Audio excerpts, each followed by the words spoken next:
राधे कृष्णा मित्रों, कार्तिक मास महात्म में अध्याय 9 में राजा पृथु ने कहा, हे मुनिश्रेष्ठ नारद जी, आपने कार्तिक माह के व्रत में जो तुलसी की जड़ में भगवान विष्णु का निवास बताकर उस स्थान की मिट्टी की पूजा करना बताया है, अतः मैं श्री तुलसी जी के महात्म्य को सुनना चाहता हूँ। तुलसी जी कहाँ और किस प्रकार उत्पन्न हुई, यह बताने की कृपा करें।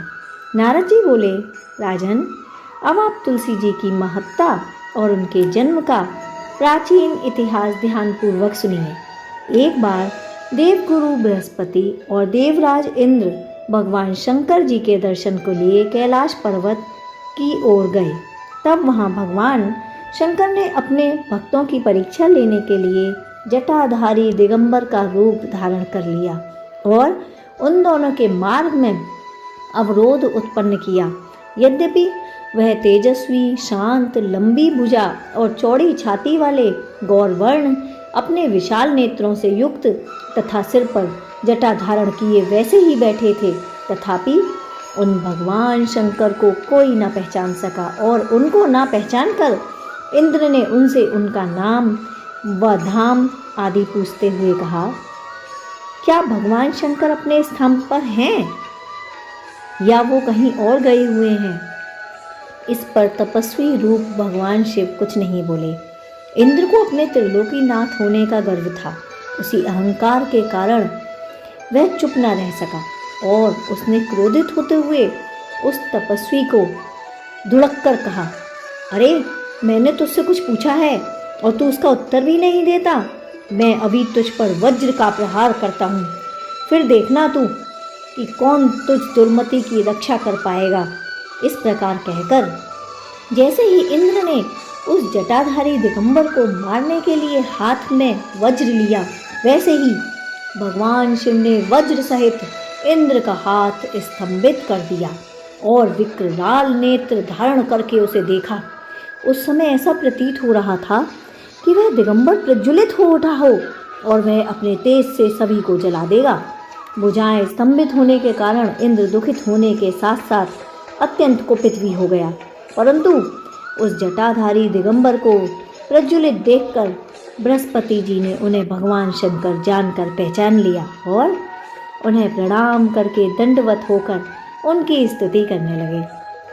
बृहस्पति भगवान शंकर से कहने लगे, हे दीनानाथ, हे देवों के देव महादेव, आप अपने क्रोध को शांत करिए। भोलेनाथ और इंद्र के इस अपराध को क्षमा कर दीजिए।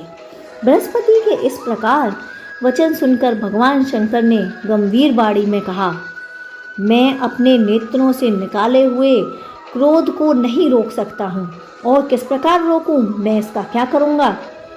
तब बृहस्पति जी ने कहा, भगवान, आप अपना भक्त वत्सल नाम सार्थक करते हुए अपने भक्तों पर दया कीजिए और इन्हें क्षमा कर दीजिए।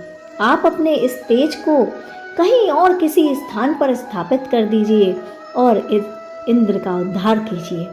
तब भगवान शंकर गुरु बृहस्पति जी से बोले, मैं तुम्हारी स्तुति से अत्यंत प्रसन्न हूँ। तुमने इंद्र को जीवन दान दिलाया है और मुझे विश्वास है कि मेरे नेत्रों की अग्नि अब इंद्र को पीड़ित नहीं करेगी। बृहस्पति से इस प्रकार कहकर भगवान शिव ने अपने मस्तक से निकाले हुए अग्नि में तेज के पुंज को अपने हाथों में ले लिया और फिर उसे क्षीर सागर में फेंक दिया। तत्काल तत्पश्चात भगवान शंकर अंतर्ध्यान हो गए। इस प्रकार जिसको जो जानने की कामना थी उसे जानकर इंद्र तथा बृहस्पति अपने अपने स्थान को चले गए। प्रकार कार्तिक मास के 9वें अध्याय को पढ़ने से पूर्व जन्मों के पापों का नाश हो जाता है। भगवान विष्णु और तुलसी माँ की कृपा प्राप्त होती है। इंद्र की रक्षा कराने वाले बृहस्पति और शिव की कथा के माध्यम से यह अध्याय विशेष रूप से महत्व रखता है और भगवान विष्णु की कृपा के साथ साथ माता लक्ष्मी की कृपा भी हमें प्राप्त होती है। इस अध्याय को पढ़ने से व्यक्ति को वैकुंठ धाम की प्राप्ति होती है। राधे कृष्णा। आपका दिन शुभ हो। आपको कार्तिक मास की हार्दिक शुभकामनाएं।